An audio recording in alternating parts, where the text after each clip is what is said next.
ब्रेवहार्ट 1995 William Wallace की आज़ादी की लड़ाई की कहानी।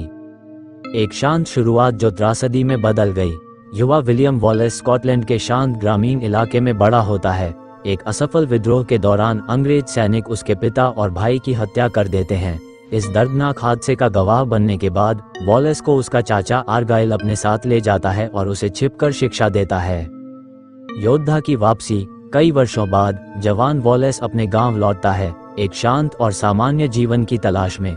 वह अपनी बचपन की प्रेमिका मुरॉन से मिलता है और दोनों चोरी छिपे विवाह कर लेते हैं ताकि अंग्रेजी लॉर्ड के प्राइमा नॉक्टिस कानून यानी किसी आम महिला से शादी की पहली रात को संबंध बनाने का अधिकार से बचा जा सके। विद्रोह की चिंगारी। जब अंग्रेज सैनिक मुरॉन पर हमला करते हैं और वह विरोध करती है तो उसे सार्वजनिक रूप से मार दिया जाता है। वॉलेस क्रोधित होकर गांव के अंग्रेज सैनिकों पर अचानक हमला करता है और उन्हें मार डालता है।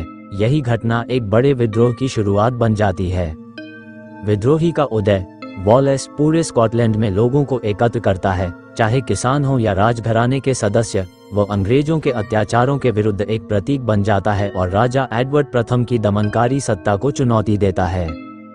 स्टर्लिंग की लड़ाई।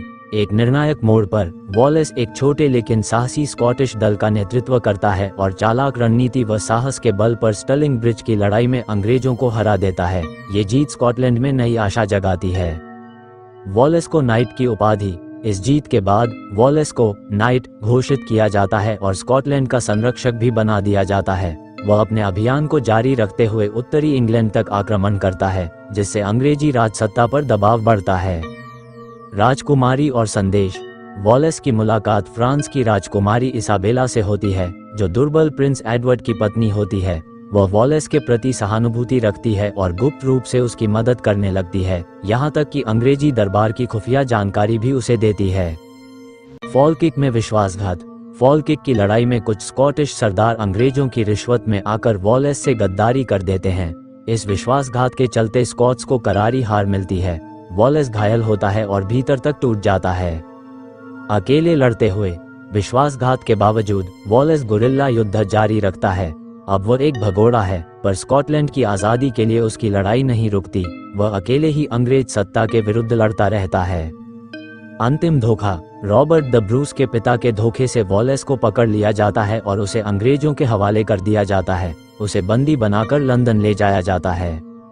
मुकदमा और यातना। वॉलेस पर राजद्रोह का मुकदमा चलाया जाता है और उसे क्रूरतापूर्वक मौत की सजा दी जाती है। यातनाओं के बीच भी वह दया की भीख नहीं मांगता। अपनी आखिरी सांस तक वह फ्रीडम आज़ादी चिल्लाता है और शहीद हो जाता है। बहादुरी की विरासत। वॉलेस के बलिदान से प्रेरित होकर रॉबर्ट द ब्रूस विद्रोह की कमान संभालते हैं। साल 1314 में वह बैनॉकबर्न की लड़ाई में स्कॉट्स को ऐतिहासिक जीत दिलाते हैं और स्कॉटलैंड की स्वतंत्रता सुनिश्चित होती है। विलियम वॉलेस की यात्रा एक शांत ग्रामीण से लेकर निडर विद्रोही तक प्रेम, बलिदान, हिम्मत और स्वतंत्रता की अमर गाथा है। ब्रेवहार्ट सिर्फ एक फिल्म नहीं, बल्कि एक व्यक्ति की आज़ादी की पुकार है, जो आज भी लोगों के दिलों में गूंजती है।